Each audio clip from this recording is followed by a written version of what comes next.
Hey everyone, I'm Dr. Kelly Starrett. And I'm Juliette Starrett. And you're listening to the Ready State Podcast. You got it. You better stop it. This episode of the Ready State Podcast is brought to you by Element. Look, let me be straight up. We're going into summer. It's like hot, sweaty, die in your garage gym hot.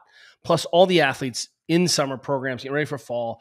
One of the things that's happening, everyone's sweating balls. No one is replacing electrolytes. They're thinking no one. Protein, that's good. But if you're not putting the salts back in, I guarantee you're missing out on hydration, on focus, the whole thing. Like, you cannot take this seriously enough. It makes such a difference. And even if you are drinking a lot of water, you may not actually be absorbing all the water you're drinking. You may just be peeing it all out. And that's one of the reasons why you want to add some salts to your water. Yeah, the hyponatremia thing. I think we're seeing a lot of kids right now, a lot of young kids walk around like the gallon. And I'm not talking about a Borg, a blackout rage gallon. I'm just talking about a gallon of water. They're thinking, I got to drink this, but they are not thinking about replacing the salts.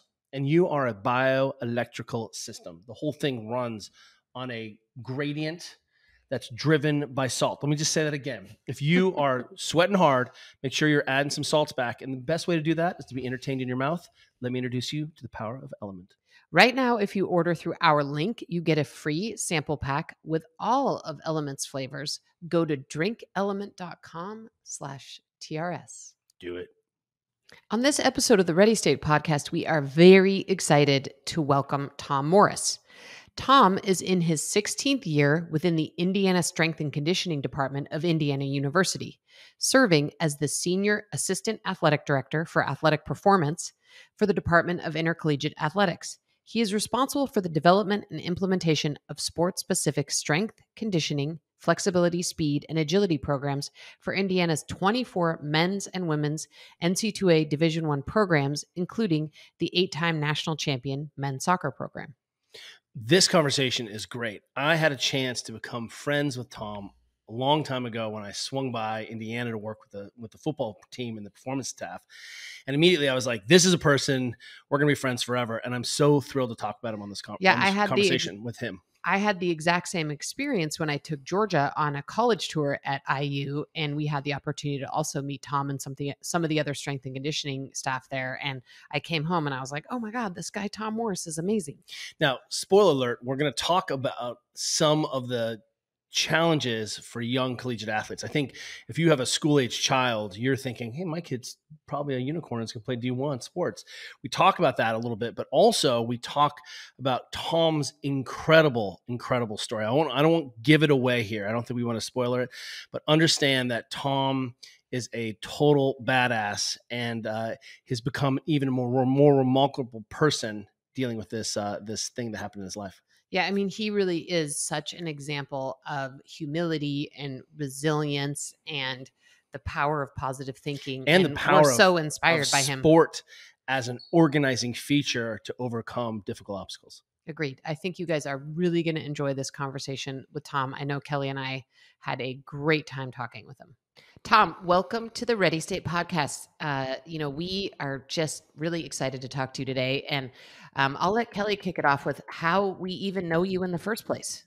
Yeah, I'll tell you. Let's start with, where are you talking to us? 'Cause we know, but will you explain your location to our listeners? Absolutely. So I'm at Indiana University, and I'm in the varsity weight room, and that's all of this behind me.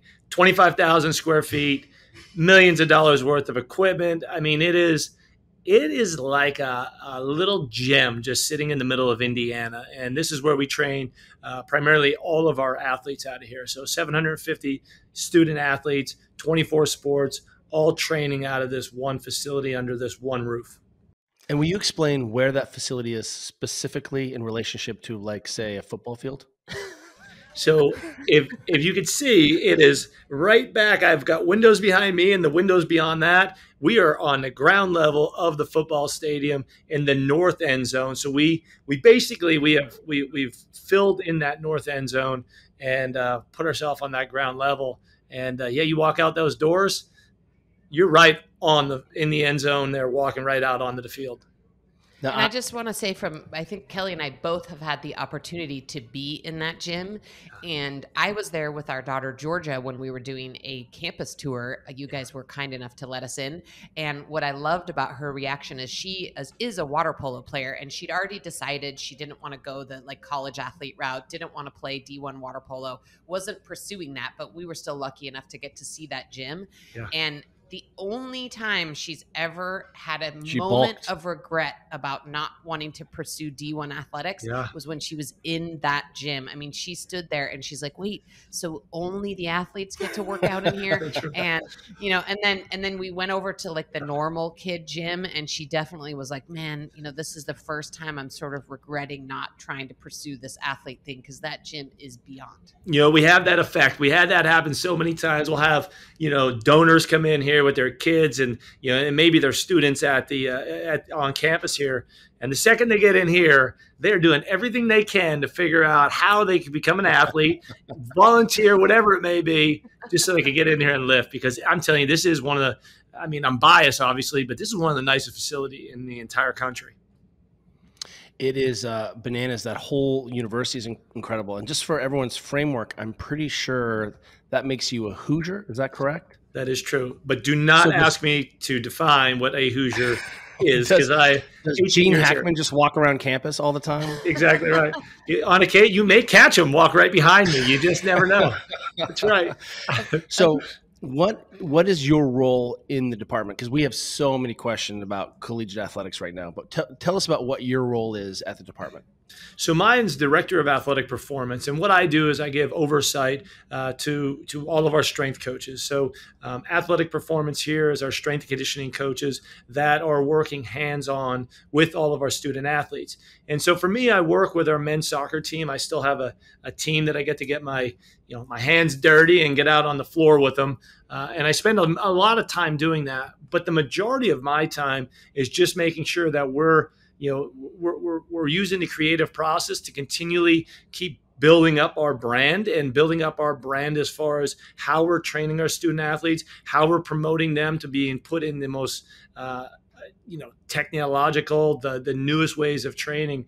And we're doing that in a way of collaboration with 15 strength coaches. And that's the unique part about this facility is that we're all under one roof, 15 strength coaches. If you go to a lot of different universities, there's 6, 7 different weight rooms all over the place, and everybody is spread out. And that has its pluses. But the idea of being able to all be under one roof with 15 people, that when I get up, I could go down to somebody else's office and just ask them something in the world of strength and conditioning, and be able to sit there and collaborate that close. I mean, that's the unique part of what we're doing.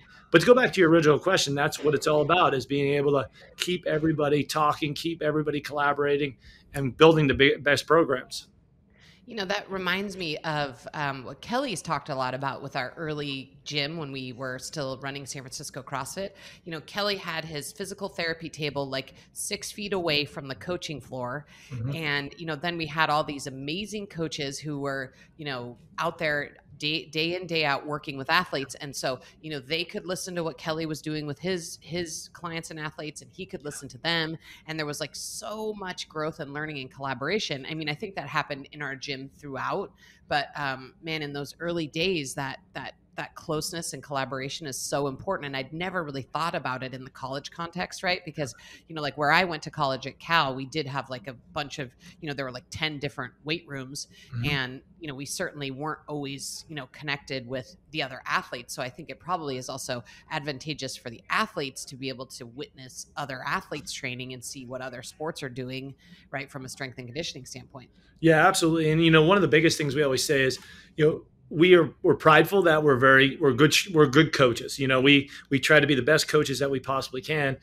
but we are nothing compared to what those peers are. So when the baseball team is lined up getting ready to hit a big squat, and that football team looks over at that baseball team and says, no way in hell am I allowing those baseball guys to go and do something that I know I could do. All of a sudden, the promotion of just that intensity, let's go get after it. I mean, it's incredible, and it's across the board as far as just motivating and pushing our athletes. We are allowed to be in this setting. 700 athletes are coming in and out of here, and all this is we give them the blueprint, and they give the intensity, and they bring all the energy, and all of a sudden, I mean, the athlete that never thought they could do this, but because this athlete is doing it, all of a sudden they're doing it, and it just allows this continual growth.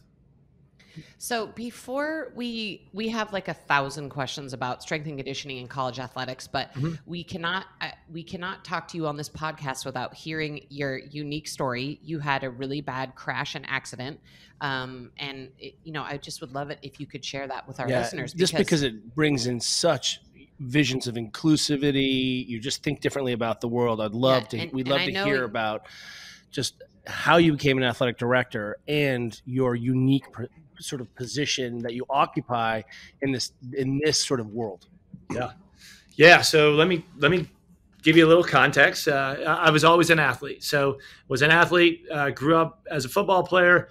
When it was all said and done, I decided I needed competition. I was already working as a strength conditioning coach, because the weight room and being an athlete put me there. And I loved it. I mean, just love what that weight room could do for a human as far as helping them grow and continue to get better. But there was this feeling that I was still missing, and that was that competition. I love the idea of training hard and working, and I needed to compete. So I got back into biking, some childhood deal. I used to race bikes when I was 10, 11 years old. And then when football's done, I decided I'm getting back into this. So I went from the 230-pound football player dropping down to 180 pounds and just racing bikes all over. And so this became quite an addiction. It was almost like bit by this endurance bug, but I got addicted to that pain and suffering of what endurance brought. And I spent a lot of time with that in that world, so much so that it actually, I would say, gave me an identity. I was racing Cat 1 and mountain biking at that point, and even getting pretty high up in road biking. And on May 17th of 2012, I had a couple days after that, it was going to be a huge mountain bike race, huge national mountain bike race. So I go out that morning on a Wednesday morning, and I'm just doing this training ride, kind of fine tuning myself, like almost like a walkthrough, just make sure the gear is right, the body's feeling good. And I'm on the fourth lap, the final lap of this ride. And I go around this sharp 90-degree turn, and all of a sudden I plow into this rock. I nail it with the front tire, and I'm finding myself flying through the air, kind of this head over heel action. And it was crazy because it was almost like a scene from like Matrix, where I'm going head over heels, and I could see the vivid nature of the ground. I could see all the grains of dirt, and I could see myself getting closer and closer, leaves falling to my left and right. And there was just nothing I could do. So I just grabbed the hold of the handlebars as tight as I could. And all of a sudden, wham, nailed the ground with the front part of my head. And so it jars my head back and then kind of straight down, that it drove my eyes through, that I could see kind of like my knees. Then the bike was in it. And then the entire sky is on top of it. And I always refer to that impact. It completely ignited me. Like my whole body felt like it caught on fire. Like hands felt like lightning bolts blazed out of them. And so I somersaulted all the way around. I land on the ground, and kind of just the whole thud of hitting the ground, I just laid there motionless, not knowing what just happened. So I'm laying there, eyes closed, scared to death to open them. Finally open my eyes, and I'm staring back up at that same sky again, and trying to get off the ground, trying to push, trying to move, trying to do everything I can. And it was the feeling of almost like your suction cup to the ground. You just can't get off it. You cannot budge no matter what happens. Start patting myself, just trying to figure out some assembly of like what just happened. What is going on right now? And the weirdest sensation of touching my chest, when my hands got to my chest, It was like they felt my chest, my hands did, but my chest, it wasn't feeling my hands. It was like I was almost touching something that wasn't there. It was just this crazy idea of almost like if I'd reach out and touch the desk, I could feel it, but obviously nothing's coming back. And so I go through this whole series of trying to figure out how I'm going to get out of this thing, trying to get up off the ground.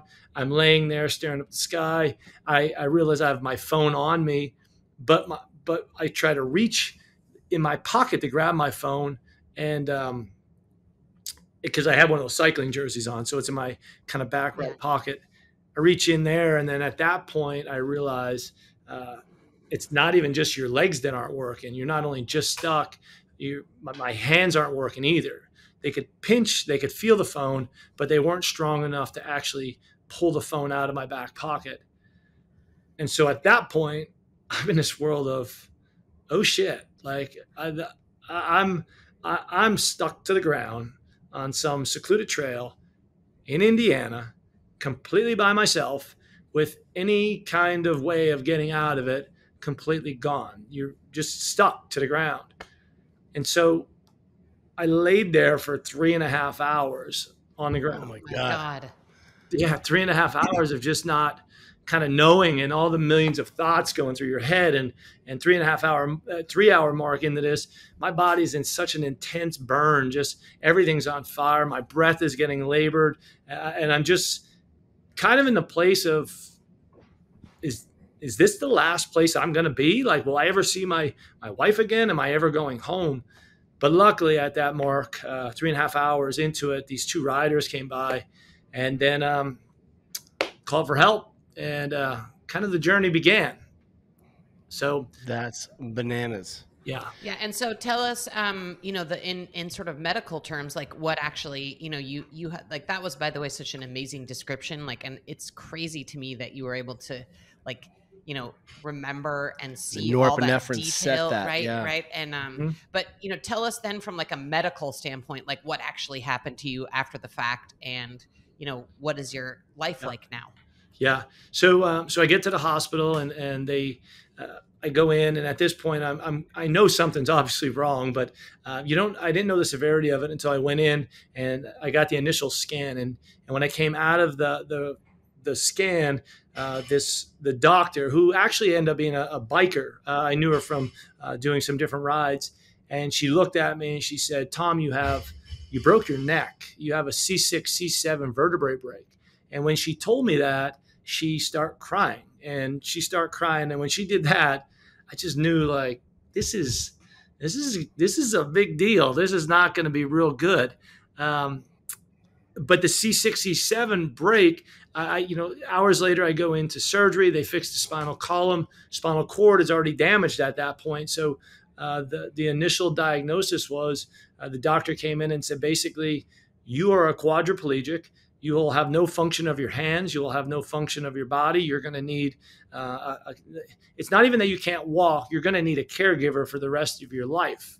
Holy shit. Yeah. How do you even process that? Yeah. Right. Like, I mean, it's like, yeah. And literally and that story is so crazy, because I remember that point where he came in, and, it's actually a quick story I'll have to tell you, because I'm in there with the speech therapist who came in to just make sure I could swallow. Because of the trach, they do that little swallow test. And so she says she has 3 different pieces of food, first water, then Jell-O, then a cracker. And she said, you just need to swallow them to make sure your throat is fine.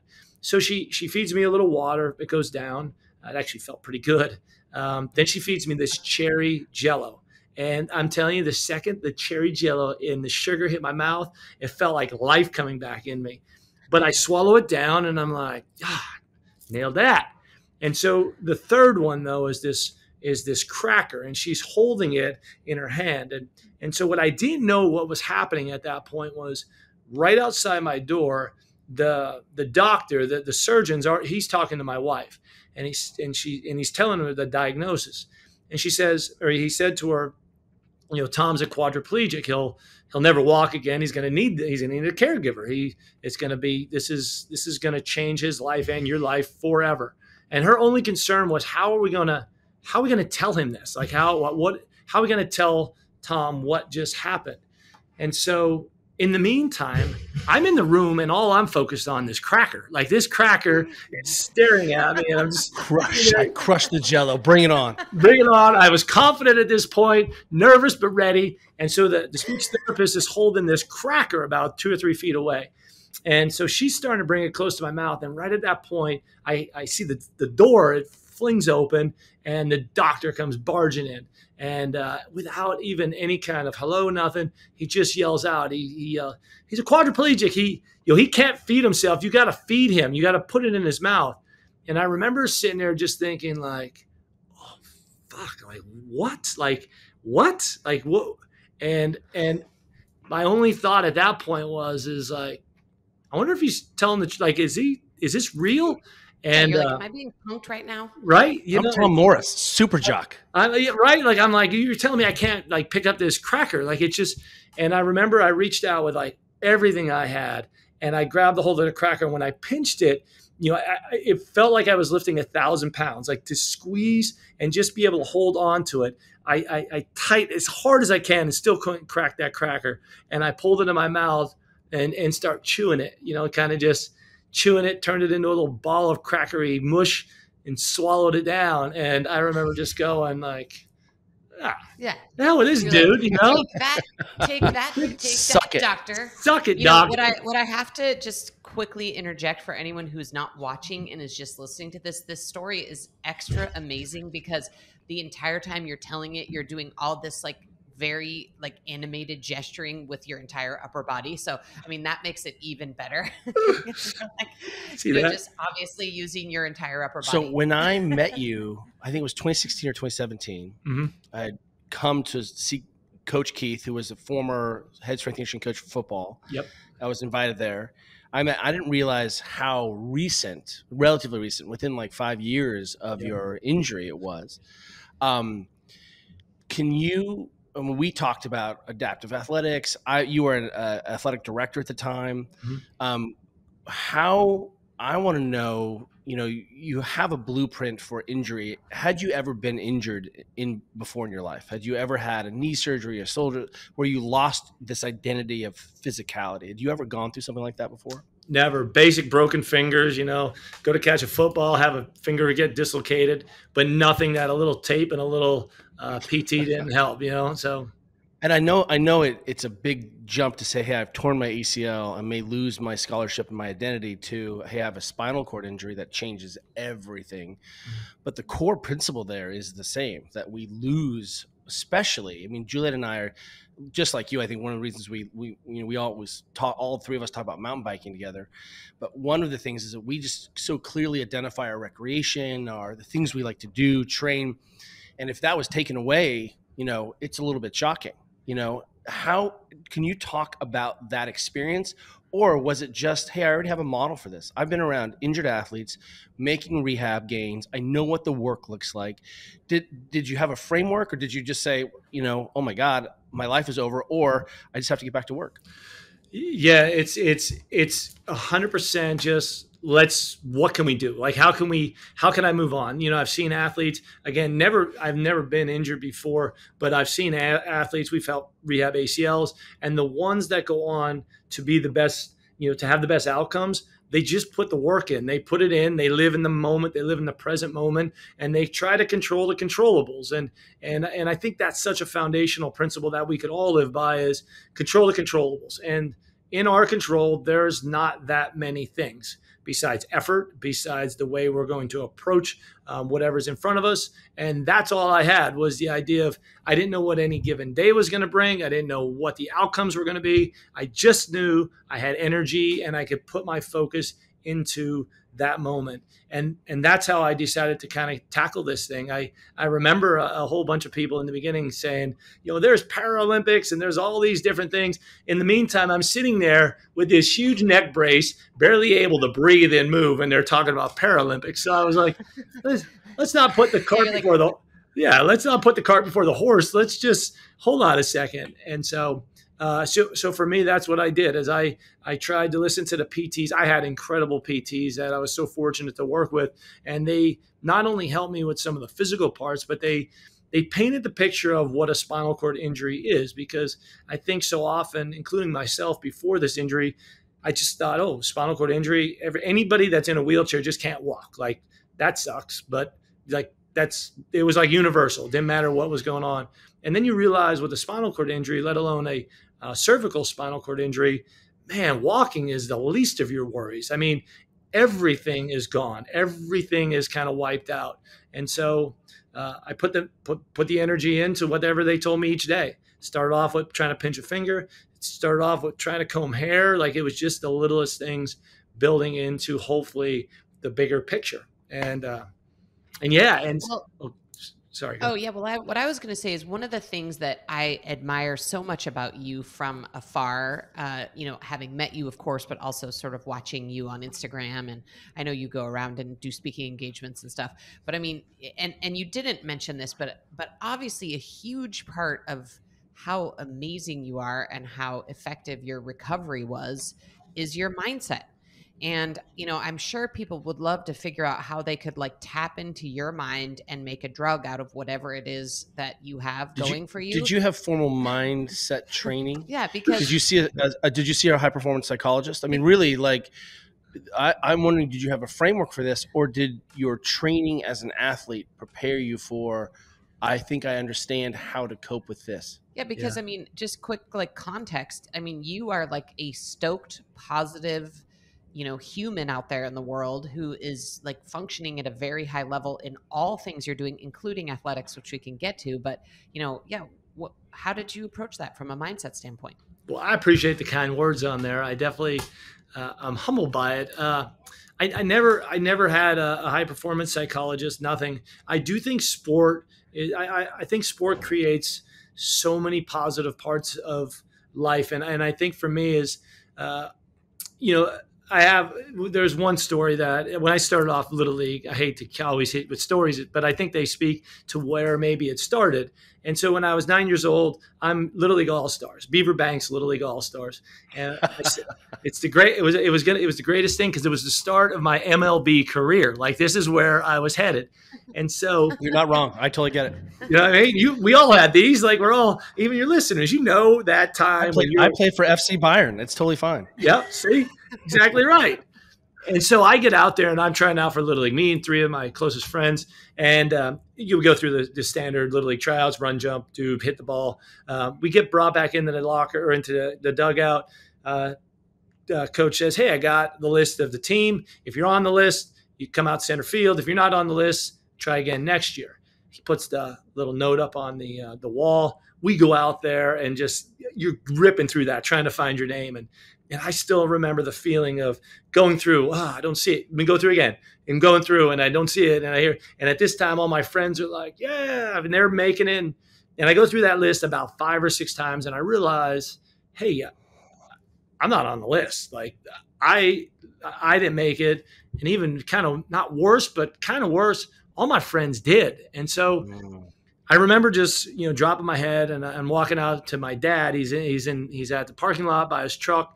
And I didn't even make it like 5 feet from him, and I unload. I mean, it's the coach's kids. This is unfair. I had every excuse in the book, like just how unfair it is, besides anything that was about me. And I still remember my dad saying, he's like, yeah, maybe, right? Like, that's a possible. I'm not saying you're wrong, but he's like, what is it going to change? Like, if you're this mad and you're this upset, what is it going to change? And he's like, in life sometimes isn't fair. So control the things you can. Become so good that the coach cannot not keep you on this team. And I remember I went home that day and we played catch. And then the full year after that, I mean, just literally, I threw the ball with every neighborhood person. I threw the ball to the dog. I mean, I literally played baseball all the time. And I went back the next year and I was able to make that roster. And ever since then, it taught me to, life isn't always fair and life is going to throw you a curveball, but control the controllables. Whatever you still have, do it to the best of your capability.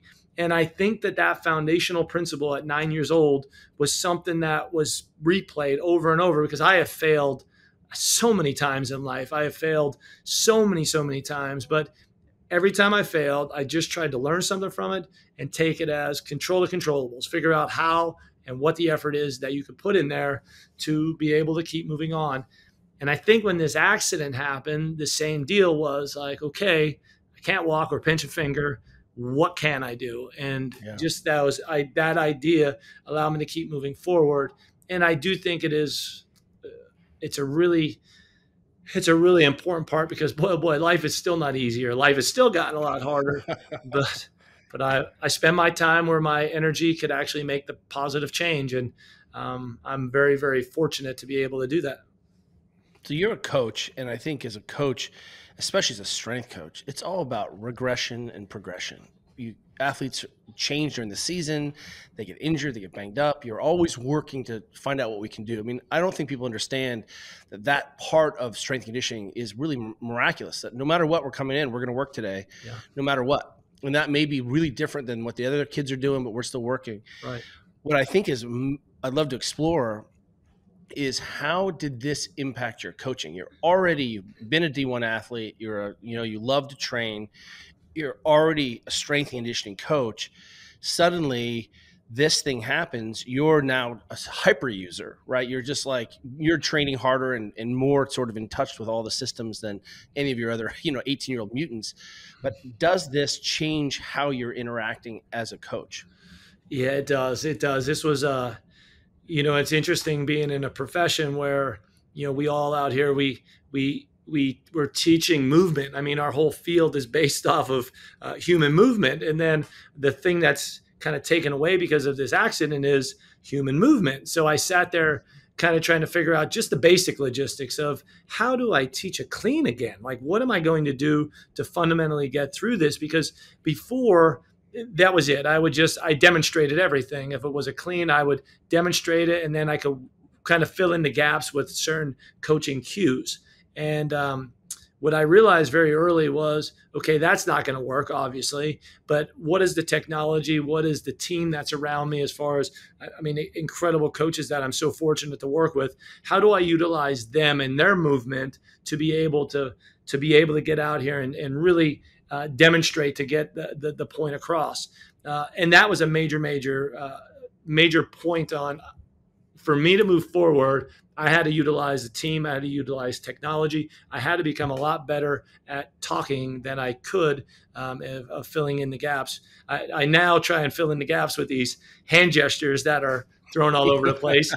And I try to use the words as best as I can, and that's how that's how, fortunately, it was able to logistically get together. But I think my approach to training itself, and especially people that are dealing with injuries, but even the youngsters, the freshmen, I just have a lot more empathy to where they're at right now. I think that's one of the fundamental parts that has really been a great thing that this injury has done for me is, when you're an athlete and you've been doing it for so long, you're 25 and 26 years old, and you're gone through the maturation process, you sometimes forget about the 16, 17, and 18-year-olds and how hard that is when you come into the intensity of college athletics. And so at the ripe old age of 32, I got to be humbled again and kind of almost zeroed out and have to build up from the ground up.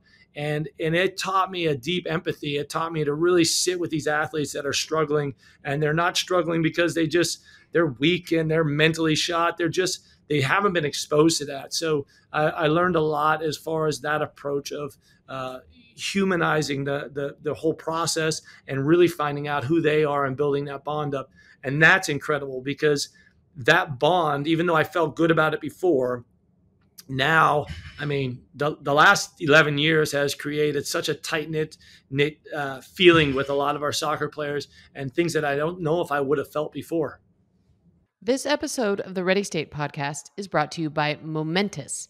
And what we wanted to talk about today is what I'll call the Starrett travel trifecta. And that's the three things that we always take with us when we travel. We just got back from a trip to Colorado, and we brought all of these things with us. Yeah, we were at Outside Magazine and a trade show, and we brought sort of single serving protein, because it seems sometimes that I'm under protein when I travel. You don't say. Weird. We bring our sleep pack because we know we're going to be getting crappy sleep. Yeah, I'm in and a some strange weird- hotel. yeah. It's super hot. All those things that really makes a difference. Yeah. From sleep support.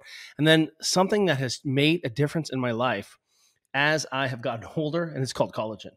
I'm never going to eat enough bone broth or chicken skin. I'm just not going to do it. It's But we gross. bring collagen shots, which is a super easy, transportable way to make sure we get a collagen shot, a dose of collagen especially every day when we before travel. we go for a walk, before we train in the hotel gym. Really easy, and it allows me to be consistent. I think that's what I really like about these things. I'm able to carry some consistency through some of the chaos that is traveling, and I think that's really, I'm not a big planner of like these things. Like I'm not as hey, shut up. And I was trying to be vulnerable at that, and you just crushed me. And what I'll tell you though is that this makes it a lot easier for me to do the right thing without having to sort of plan ahead and do all. I just throw them all into a bag and good to go. Yeah, and summer's upon us. I know a lot of you are going to be taking trips and are already taking trips this summer. So if you want to sort of keep your habits consistent, those are the 3 things, the Starrett Trifecta. You can check them all out at livemomentous.com/TRS, and you can use TRS. You use the code TRS for 20% off your first purchase. Amazing. So before we have a lot more questions, especially about those young athletes coming into your program, because it's something that Kelly and I are really interested in. But before we get to that, tell us a little bit about what your own individual physical practice is now. And again, I do have some idea because I follow you and I know what you're doing. And also, isn't it interesting that the first thing the 3 of us talk about on this podcast in the pre-roll is like, when are we going to get together to mountain bike? So, and you told the story, which I'm hoping you can tell again about your recent escapades on a mountain bike. But yeah, if you could just tell the listener about like what it is you are doing, what you're able to do, and maybe a little insight into how it is that you actually like got the courage to get back on a bike of all things. I mean, that's one of the things that I'm so amazed by you, right? Like I know there's 1,000 ways you could choose to use your body and you still love biking. So tell us a little bit about hucking. Yeah. And not just biking, hucking. So I work on my baby tabletops, but I'm like, bro, I'm old. There were like 6 questions in there, but yeah, I'm sure you can take it and run with it. Yeah, well, I'll start with what the day-to-day looks like as far as shoulders. And I spend a ton, obviously, these little suckers, like they say, these aren't like hips, but I'm putting them through the same rigors of what the hips are. I got to be honest, in 11 years, they have some major wear and tear on them already. So day-to-day is I wake up in the morning very early, and my practice starts with literally going through an entire stretching routine, getting out of bed, getting onto my stomach, trying to get my hips to flatten out, because at night I get real tight and I kind of, my knees just want to be in my chest all the time. So the whole morning is spent trying to get those legs to kind of lay flat and get the hips to kind of unwind. From there, I go through a ton of just flexibility, mobility for the shoulders, trying to keep that in there because everything just keeps wanting to round and get tight on me. So I spend a ton of time with just the mobility aspect. And then 7 days a week, it's making sure I'm working on just functional range of motion, making sure I still have strength all the way around. But I got to be honest with you. They've gotten a little achy, and I decided I'm going to go and find out what they look like from an MRI. And I almost wish. That's brave. I know. And I almost wish I didn't, because they revealed I got 2 torn labrums. Stop right there. They reveal that you have beautiful balls of light that are a little bit dimmer than when you were 18. That's all. I try to tell people all this all the time. I'm like, unless you really need to see a picture of your body, I don't want to see what a battle war horse looks like on the inside, because it doesn't reflect your experience or your function, but it definitely can just stick into your head.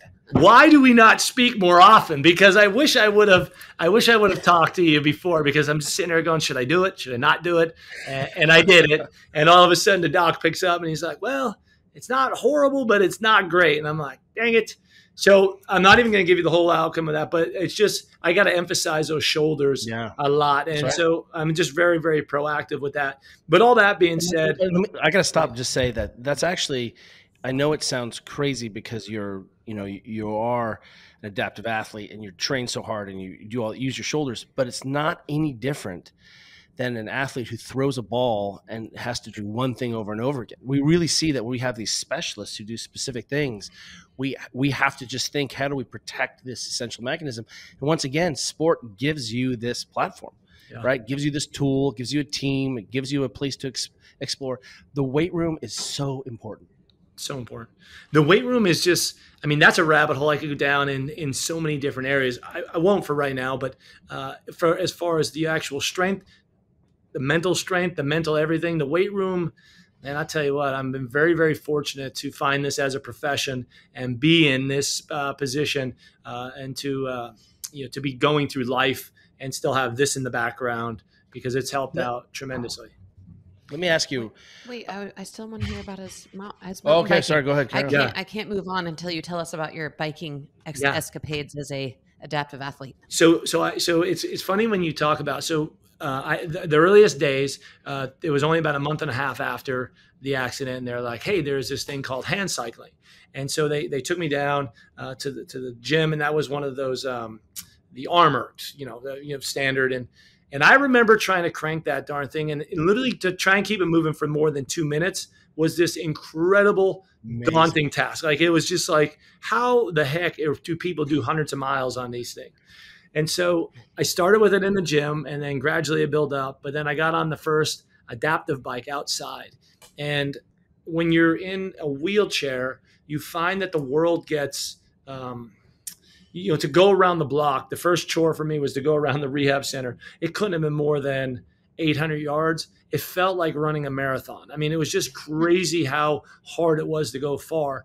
And then I got into that bike, and with the gears, it allowed me to go around multiple times, no problem at all. So it wasn't even the fact it was like back biking. It was straight up freedom. Like, it was, I could see access. Yes. It was just like, oh my God, this is how I felt, like being able to have these tools, this mechanical advantage. It allowed me to see the world more. So I wouldn't say that I looked at biking as I'm back biking. I looked at it as freedom, and I could see what I was used to being able to see before. And so I started that with just road biking, but trying to figure out the mountain part. I love mountain biking. There's something about just being able to rub your hand through the dirt and feel, have a mosquito on your head, and it's just something really natural about that. And so it took a while, but about 4 years ago now, I guess it is, a company called Bowhead, which is an incredible company. Former professional snowboarder / engineer decides he's going to invent this bike to get him back on the mountain. This bike, he puts an electric motor on it, and it has this whole articulating frame. The long story short to this, it allows a narrow wheelbase on 3 wheels to be able to get back doing all that single track stuff with about a 4,000 watt motor on it. So what that has allowed me to do is, I was telling you all earlier, I go ripping down this trail on Saturday, and one of the good buddies of mine, we're flying down this trail, and all of a sudden this kicker comes up that I knew was going to throw me, but I didn't know how it was going to throw me. And all of a sudden, choof, right off of that ramp. And you got to understand, when you're locked into those bikes, like when you jump on a regular bike, you can manipulate it a little bit. You can pull that wheel up. You have a lot more control. When you throw on these bikes, you're at the mercy of being locked into that bike. And before you know it, I'm like hurling through the air about a good 15 to 20 feet. And when I hit and landed, I'm telling you, I kind of gave a quick little prayer, but the idea of the fact that I made it, it's unbelievable. Unbelievable. I love how stinking hard you are at this. Like, your brain is hard. You're like, well, what's the worst thing going to happen? Right? The worst thing already happened. Come on, let's huck. It's really amazing. I mean, honestly, I look at the same thing. I'm like, it could get worse, but I mean, you know what? No, we're not push this hard. Unlikely, right? How well did Indiana? Because Indiana has a pretty extraordinary legacy of athleticism. You have incredible coaches there. How prepared for having an adaptive coach was IU, and how did that change the culture or expand the sort of athletic culture there at Indiana? Yeah, and were you worried that you would still have a job? Yeah. So let me start with that one first. So that is, again, I think some of the I think some of the greatest things in my life, it's because I'm just completely oblivious to the surroundings. Sometimes I fell, broke my neck, can't move, but for whatever reason, I didn't think twice about, oh, I'm coming back to be a coach. Like, of course the job is going to be there, right? Like, I'm just oblivious to the reality of it. And my wife is completely opposite. My wife has a great awareness, and she's definitely the person that she's like, Tom, we got to think about this. Like, what does this look like? And so I'm in rehab, and I'm only there for about 2 weeks. And I remember our athletic director, Fred Glass, after hours, everybody had gone home at that point, and he came in and he sat at the edge of the bed, and he just said, he's like, you take as long as you need. Like, he's like, take as long as you need. You have a job when you come back. If it's not coaching, we'll figure out what it is. And he assured me that job, at least a job, would be there for when I came back. And, and the story is, Indiana is incredible, but it's only the people that make up Indiana. And, Fred is that person. Fred gave me his own personal days. Like, so his sick days and stuff, he was able to transfer on the me, so that I was able to stay in rehab. I mean, I stayed in rehab for a year. I stayed away for a complete year, and was able to survive and get paid for a lot of that. So it is within those people that make it up. I mean, and I had a great team around me. But to go back to your point or the question on how well were they prepared? Well, they really weren't. And it was really we didn't know what we were doing. And so I just had a lot of really, really great people that asked a lot of questions. We're very empathetic to, hey, do we need to put electric doors here? Are the bathrooms all right? They just asked a ton of questions. And by those questions, it only made me kind of explore more and more. It was almost like a great thing, because I didn't know what I was doing, nor did I know what I was even looking for. I didn't even know what was relatively hard. I thought I'd be able to scoot across the football field, no problem. Trying to get across the football field with wheels now, it's like quicksand. So it was a process for all of us, and they were just very gracious in the fact of whatever I asked for, they came through and took care of it. That's so cool. Okay, so let's go back to, and by the way, thank you for sharing all that story. It's amazing. And, Kelly and I, every time we talk to you, we're totally inspired. So thank you. Appreciate that. And what I want to go back to is this transition of high school athletes to becoming college athletes, which is something Kelly and I are so interested in. And let me tee this up. Yeah. Your current strength and conditioning coach, Aaron Wellman, I knew Coach Wellman when he was at Michigan, and he had a couple other lives in the NFL and some other things, but a long time ago I met him in Michigan, and maybe this was 2013 actually. And he had said, he'd come to our course and he said, Kelly, one of the problems I have here is that 22 out of like my 24 All-Americans have knee pain just doing an air squat. Mm-hmm. And he literally was like, the kids are coming from high school so underprepared and so beat up. And I'm left now to try to untangle that so that we can actually go and now become professional athletes. So I just want to frame that you all think critically about this, and everyone, and we inherit a whole lot of interesting baggage of poorly prepared, poorly trained kids for the rigors of Division I sports. So and just to tee a question up to that, what do you wish, as strength and conditioning coaches at this amazing institution, high school youth and high school athletes were doing to prepare for the rigors of college level sports that they are not doing now? Yeah, I think so. What I notice, especially in the world of in the world of soccer, for me, is when I get an athlete into this facility that has an extensive training background, many times it's a straight up mobility impairment. I mean, I know you all speak a lot on mobility. I know that part, it's unreal how the training of just being able to go through a good body weight range of motion, correct, as far as being able to get the feet to lock into the ground, being able to have certain points of contact, to just locking into the core, but being able to sit through a full range of motion and being taught how to go through a full range of motion before they're ever loaded up with a bunch of weight. I feel like right now, a lot of the coaches, especially in football, we're always chasing some of those numbers, like, oh, wait, John, he was able to squat 400 pounds and he, he's able to do this and that. And I know for Aaron, we have a young man that's in here now, supposedly was like a 700-pound high school squatter. And then you watch him squat and you realize that range of motion's just kind of like this. the hips are forward underneath them. There's just, and the kid always has knee pain. And there's just a lot of biomechanical challenges that have been loaded up with intensity to try and chase a number that could be up here on paper to make him more of a higher recruit. And I think that's one of the biggest detriments we're running into, is trying to chase some of those numbers and sacrificing overall biomechanic movement and to make sure that we have longevity in this field. Do you think that the message is out? I mean, we see a lot. We have 2 high school kids, and so we're privy to a lot of high school parents training, lack of eating, lack of sleep. Yeah. One of the things that we counsel a lot of kids on is they're thinking about playing college. We're like, you have to get in the weight room, and you have to learn the language of strength and conditioning, because you're going to be expected to be able to now play at a college level. You're playing with adults who are 4, maybe 5 years older than you are, and you're going to have to be in the weight room and manage that volume and intensity and learning, and you're going to have to be a freshman college student. It's a lot coming down the pipe. So how do we simplify that?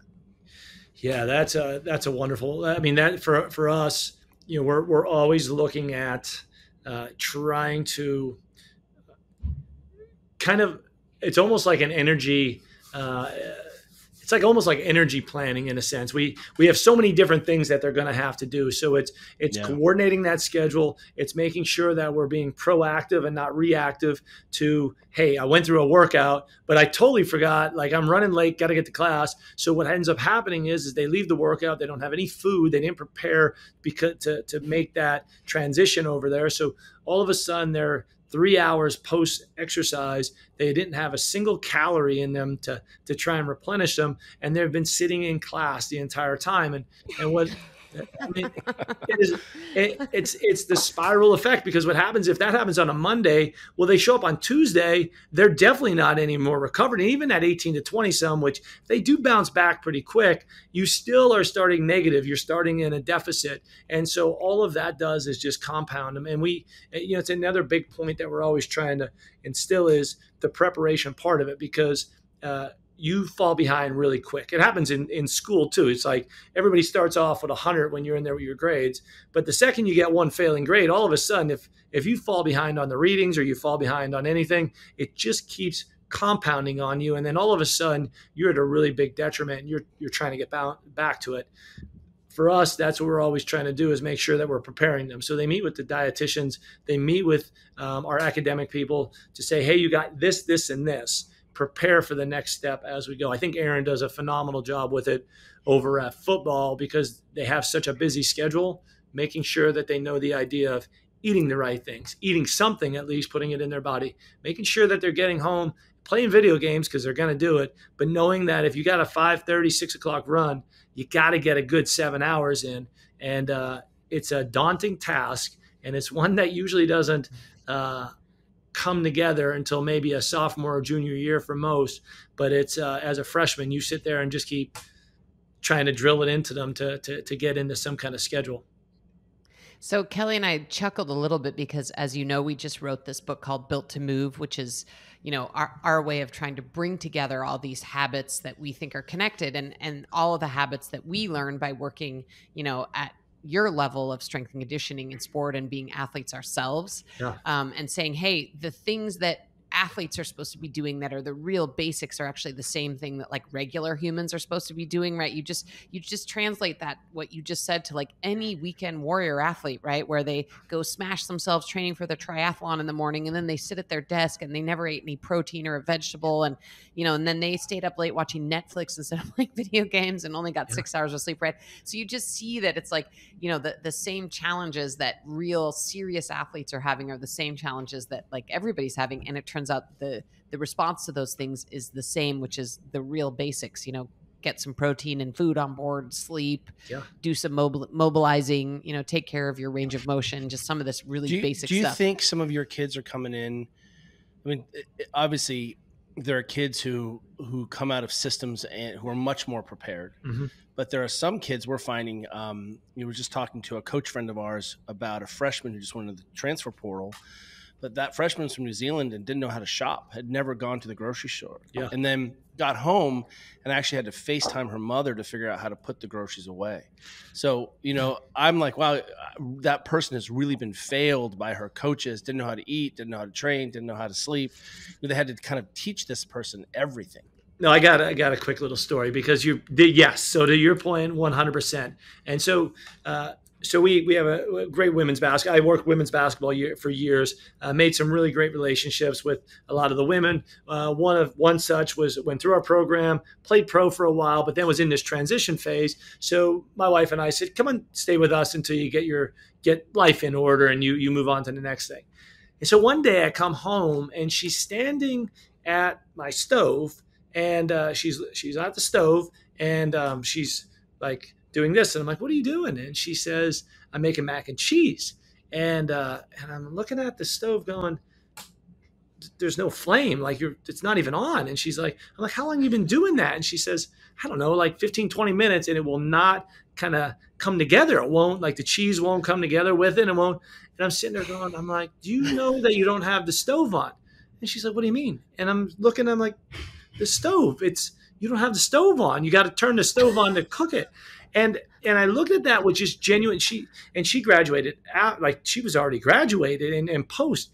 My point being is that yes, it's crazy because as freshmen, if they don't come in with the skills now, they come into an environment where we do a ton. Like they don't really have to cook. We have an entire dining services that's taking breakfast, lunch, and dinner all together for them. They have academic stuff that is completely laid out for them as far as, hey, go to class, do your work, and it's all laid out and perfect. All of even strength and conditioning, you come in and work. Like you come in, work, know what you're doing, but if you're not, everything is moving so fast that it's just more of athlete, participate, do well, keep moving forward. But all of the ideas of how to take care of yourself are kind of not instilled. And so what we're trying to do, we have a program here called Leadership and Life Skills, where we're trying to make them more proactive. Like, hey, not only just cooking 101 or any of these other things, the dietitians are doing it. We're looking at their strength and conditioning needs. Like, do you know why you're doing this? Like when you leave here, do you realize that if you take all of this exercise and this you would think would be common sense, but it's not. When you're doing all this exercise and then all of a sudden stop doing it, if you keep eating these high caloric, especially swimmers, and if you keep doing this, you will grow. And that's one big part of just trying to educate them on the 101, like of what this environment that they're fortunate enough to be in is doing for them, but not. I don't know if I want to be a starving 17-year-old ever again, who's God. like training and like we could throw anything down. The fire was so hot. Oh my it incinerated pizzas. So one sort of different angle on this, these incoming athletes is, obviously in sports like soccer and basketball and football, there is this huge tradition of strength and conditioning. And it seems like the challenge in those sports is exactly what you said, which is chasing these high numbers, but not, looking at, range of motion and mobility and all the sort of subcomponents of that. Mm-hmm. And then I feel like in my experience, there's this whole other swath of sports, and my kids are in one of them, water polo, right, where there's no tradition of strength and conditioning at all. Yeah. And it's not valued. That's not true. You see kids do planks all the time. Well, yeah, there's some planks and Just some kidding. like crappy push-ups and stuff, but there's no tradition of it. In fact, there's even sometimes I've heard some coaches say, hey, you don't, like swimmers and water polo players don't need to do strength and conditioning because it's going to make them too bulky and muscular for the sport. And that also is kind of shocking. Strong kids are such bad kind of athletes. shocking to me. So do you see that in sort of your non I would say like revenue generating sports, in your sort of other sports like swimming and water polo and a myriad of other ones? Do you find kids have come in and like have never been in a weight room before? Yeah, 1,000%. There's so many, and especially I do have to say in the women's sports in particular, it's a big deal of like we don't like volleyball. Volleyball is this huge, explosive, powerful sport, and the weight room is it is almost, it transfers over so well. But we have a lot of great athletes. We have a lot of great volleyball players that'll come in that have never really touched any kind of weight. Maybe they've done a little body weight stuff, but for the most part, it was all just about jumping, and they stayed away from it. We do find that a lot of when they're coming in. But I do got to be honest with you. I sometimes don't mind the person that is the blank slate, like never has touched a weight, because you get to look at this person that biomechanically they move this certain way, they're this strong, and it works out because you're just working with some of their fundamental functional movement patterns, and it's a lot easier to teach than to have to than to go back. Yes, we're going to take 300 pounds off the bar. And start again. That's difficult. I appreciate that. Well, and especially the psychological aspect too, because obviously these kids, if they make it to this level, have a lot of confidence in themselves that what they were doing, it got them to this level. So now you're going to sit there and go, hey, this wasn't the best way of getting, you're here and this is awesome, but let's try to go backwards and stop doing what you're doing to kind of do something else. It's a huge blow because they've been taught, put the weight on your back. You got to do these different things. You got to run a certain way. And it's the reteaching aspect is a little bit more challenging than the teaching aspect. Do you all have formal sports psych, high performance psychologists as part of the high performance team there? We do. Yeah. We have a sports psychologist, and then we have another one, kind of like an assistant, but that has become a really a huge part of our program, a huge part. It was back in the day, it was the sports psychologist worked with maybe the divers, maybe they worked with some different small groups, but not many people use that resource. And now it's become a huge aspect of the program. Some, there's a lot of people, a lot of coaches here that would love to have their own sports psychologist just for their sport itself, because they believe in what it is, from just visualization to being to actually being in there to deal with adversities and different parts of just becoming more resilient. They spend a lot of time, and they're extremely busy just working on that part of what sport is. It made me think, because I know that recently, like Cal just quadrupled the number of high performance psychologists they have to 4 for 800 athletes, right? Yeah. And oftentimes, it's, as a parent, I know a little bit too much, right, for my daughters, and I'm sure I overwhelm them all the time. But you underwhelm them. That's your problem. I try not to be that dad. But, I wonder how do we begin sort of some of this formal psychology, formal mindset training, because I feel like it's really missing. And what we see is parents are terrible at dealing with it. At least you can pull kids away from their toxic parent environment pressures, and they can be in the bubble of IU. But we do see that kids don't know how to handle losses. I mean, I'm seeing, and right now there's something happening, I think, in sport where we are seeing that the very top of the game, so many of the best athletes in the world have the psychology, and the pressure now is 10x than maybe it was when we were, in the 90s. Do you think that's true? Yeah, I do. I think it is. I think right now our kids that are coming in, for example, even when you do, so our sports psychologist is incredibly busy, and it's even in the fact of them towards finals, like a final, like normal class stuff is going on. Finals are around the corner. They will get booked nonstop because of that anxiety of going into taking a final, and then let alone if they would fail the test, because then if they fail the test, it's 2 or 3 follow-ups on there. And the reality is you failed the test. You talk to the professor, you figure out how to figure out what to do, and retake the test or do something. And I'm not undermining the weight of failing a test, but a lot of these things we were able to self-soothe. We were able to kind of figure it out. I just feel like we've come into a program now when there is a loss, when they lose in a game of sport, when they lose in academics, or when coach isn't playing them, it's almost 10x in the way it's being perceived. And I do think that those tools are really crucial in them understanding, hey, this is all part of life. This is life, and this isn't the end of it. Let's keep the right perspective, and let's figure out how to coach up with some of those tools. Because I do think that for there's a million theories of maybe why their approaches, why athletes are the way they are now, but there is clearly a difference. And I'd say a lot of our psychologists would agree with that in what our athletes are able to take care of themselves without having that outside help. So it's now the time to teach them that outside help of how to deal with it. So I know college athletes spin out of programs for a variety of reasons. And I mean, you already mentioned one of them, I think, is they don't get playing time, and there's a variety of other reasons. But do you see a common thread amongst the kids who, come into a program and then just can't make it in a D1 athletic program? Is there some commonality? Is there something, that they share that makes it more difficult for them to succeed in that kind of program? God, if we did know the answer, it would be the greatest answer.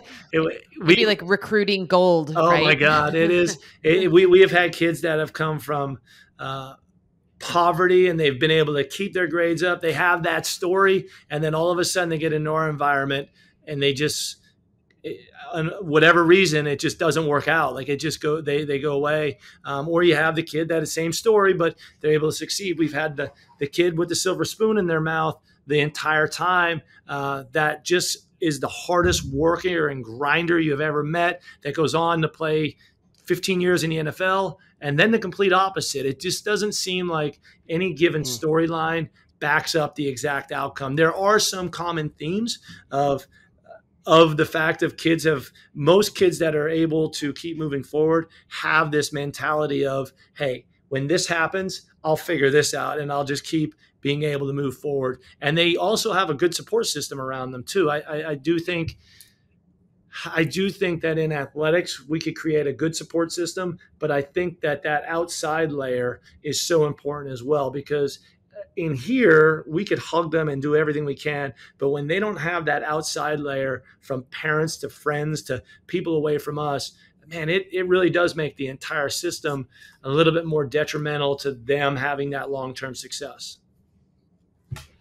So you mentioned earlier that one of the things you're tasked with in your role is, figuring out what the cutting edge of strength and conditioning is, and making sure that you guys are, focusing on the best and greatest, practices, and you're always learning and collaborating. So what are you seeing out there in the strength and conditioning world that's got you fired up, that you're excited about? Yeah, it's an abundance of the fact of where technology is going and how we're able to objectively measure what is going on with the body. There's so much subjectivity to the world of sport and the idea of strength and conditioning. We could see different variables that are happening, but to be able to objectively measure some of the stuff, from even actively going live with heart rate monitors or having GPSs, and being able to create the full picture of the athlete, that in itself is the thing that gets me fired up. The profile, if you think of it with our men's soccer team,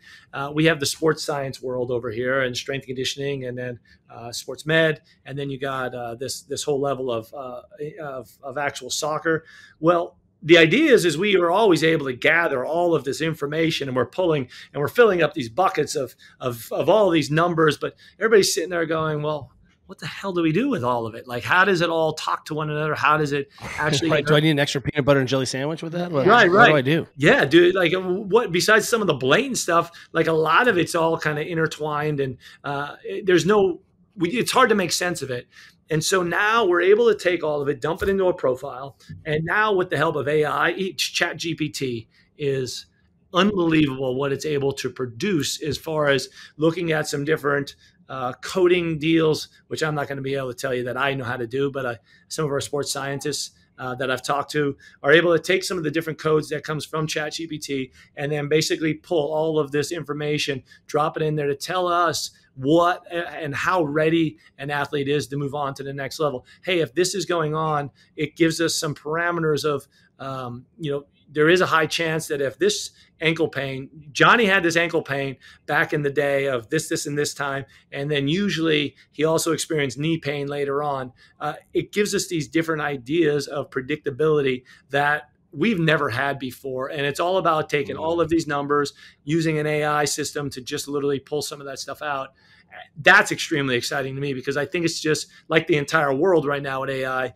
It's like the tip of the iceberg of what is going to actually reveal as far as capabilities. And we can move away from the subjective. Well, it looked like really intense lift. That has nothing to do with like, is this athlete ready to play? And what about stuff like Whoop and, Kelly and I use an Aura Ring. I realize there's privacy issues there, right? Like, I don't know that you're allowed to Not in college sports, you can just measure and manage. I mean, those kids are yours. Wouldn't it be interesting if you could just get like a daily report of like how much all your athletes were sleeping? And you wouldn't want to know that. I mean, I don't know if you'd want to know that. Right. That may be a bit like your shoulder MRI that you might not want to know. But yeah, I mean, is that something that you guys are looking at in terms of figuring out how you can track on, actually use trackers in any kind of meaningful way in your program? It is, yeah. And it's actually funny because it is funny.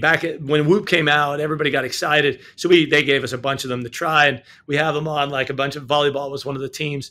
And you get these reports the next day, and all of a sudden you see like 3 hours on there, and only 2.5 was actually any kind of sleep. And you're like, you literally slept 3 hours. Like, and so, it is better to just not even know about it. But so it is. If we could, in the MLS, it's huge right now as far as them being able to wear trackers, them being able to use any of the monitors that will monitor sleep, and being able to drop it into a profile to be able to make up what this athlete is actually experiencing objectively. And we don't have that capability. We have that capability, but because of privacy, because of the rules, we had to stop doing it because when they wore that, they were basically saying that they were being held accountable to those hours, and we were monitoring them. And a little background on NCAA, we're only allowed in the off season to work with them 8 hours a week. And so when we're only able to work with them 8 hours a week, obviously if we're monitoring an entire sleep cycle, we're going to go over top of it. And that's the way they were seeing that same exact thing. So they made us stop doing that. But in a perfect world, if we could have that, it would be incredible. What we do now is we just ask for a basic, hey, how well did you sleep last night? A little questionnaire that would basically say, do you feel rested? Do you, how many hours? When did you go to bed? And they could fill it out or they don't have to fill it out. But that little bit, at least it gets thrown in there to tell us a little bit about the predictability of where they're at. And it's tricky to try to run that balance of, hey, you're a 18 to 22-year-old college student who needs to be a college student and actually a person. And by the way, you're also a semi-pro athlete. I mean, you are a professional athlete. Exactly right. At Indiana. So like how it is interesting to see where you're going to push and pull. I don't think I have an answer, but I talked to a lot of coaches about it. Like how do you get the kids to recognize that they feel better, perform better, all aspects of their life better when they do the basics? Yeah. And they lack that perspective right then and there. I mean, back when I was in grad school, 5 hours of sleep. I was convinced. I'm like, I'm one of those guys. I know there's not many, but I could get 5 hours of sleep and I can perform. And it wasn't until later on that I realized when I start getting 7, 8, 9 hours of sleep, you feel like $1 million. Like, yeah, you could work off of 5, but you are far from that person. But you just lack that perspective at that point. And so it's tough to convince them otherwise. And from, the joys of college and what life brings you, being here, to video games, all the things that are kind of distracting you from committing to going in and actually you getting good night's sleeps. They're powerful. I mean, they're powerful, and you just don't get that. You don't get that buy-in right off the bat. So what I will tell you though is if you could just get them to see it for 4 or 5 weeks, which is a long time, but if you get them to see something for 4 or 5 weeks, both in running, both in recovery, both like cold baths. They hate cold baths, but get them in a cold bath a couple times a week for an extended period of time, and they'll talk about how they feel. You could get buy-in pretty quick, even a lot quicker than our normal population. But they just got to see results, and they're not very patient. That's so right. You got to keep instilling it in. Yeah. That's exactly right. And we see now is the power of seniors, power of senior captains, senior leadership who are saying, this is what we do as this team, and this is what works. And if you want to play with the big dogs, you better start doing those things. Not being a 17, 8-year-old freshman. Like you can't. That's not going to hang. Yep. So we've gone way over time, but Kelly and I were talking as we were getting ready for this podcast about one question we wanted to ask, and that is, what have you seen with this new name, image, likeness rule with athletes? Is it something that even trickles down into your experience in the weight room? What do you guys, what's that like on the sort of coach end of the spectrum?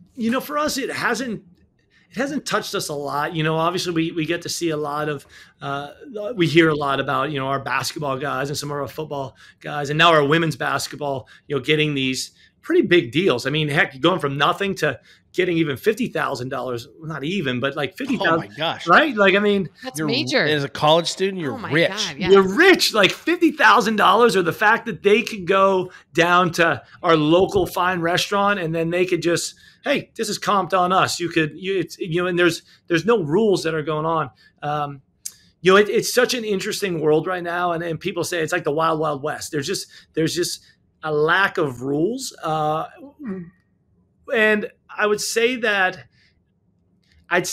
this uncertainty and this like little bit of like, oh my, is that really happening? But on the other end, I'm kind of like, you know what? This is kind of cool to start exploring this side of things, because I do think our student athletes, they give us a lot. They built these walls off of their play. They should have these rights to make money off of what they're doing. I just think right now maybe we gotta dial it in a little bit with certain things, because it's kind of they just pulled the rules out and they threw them out the window. And so, but yeah, it is interesting when you have an athlete that's coming in and has been offered $1 million to stay for an extra, year, which we have that within some of our basketball players. So it's kind of an interesting world when they're making $1 million and they're making more money than some of those coaches and stuff. So pretty cool, but unnerving times.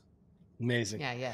How beautiful is it in Bloomington right now? Because I tried to describe to the ladies, I was like, oh yeah, it's like Hogwarts in Indiana. Is that about right now? Yeah, I think you nailed it. I mean, it's just 82 to 85 degrees. The humidity's not in here yet. Everything is green. I mean, and it's just this world of in a college town. It's the greatest thing because it's just crazy. 60, 70,000 students, and you sit here as a local and you want to pull your hair out. And just at the point when you just can't take it anymore, they all just go away. And so we're at this point. We're at this point right now where they're all gone, and it's quiet. You could park anywhere you want. You could get into any restaurant, and it's just beautiful. And at a point, we'll get bored, and you'll wait for them to come back. And then come August, September, they come back, and the energy is high, and you're up and rolling again. And so it's pretty special. I love that. Well, Tom, thank you so much for being with us. It was so fun. And if anyone wants to follow you, find you, learn more about you, where can they do that? Any social media. I'm on all the platforms at Morris Strength. And then Tom Morris Performance is my website.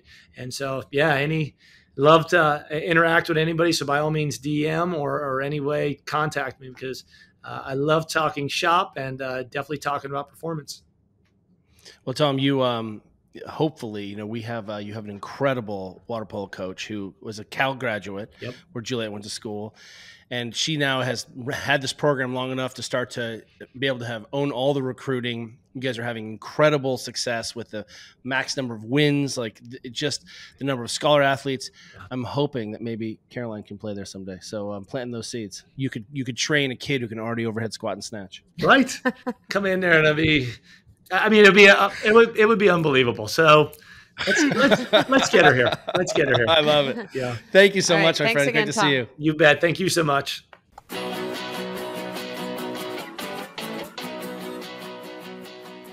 Thank you for listening to the Ready State Podcast. If you like what you're hearing, check out all our episodes here or at thereadystate.com. And be sure to subscribe and leave a review on iTunes to help others find our show. Check us out and follow us on Facebook, Instagram, and Twitter at The Ready State. Until next time, cheers, everyone. You got it.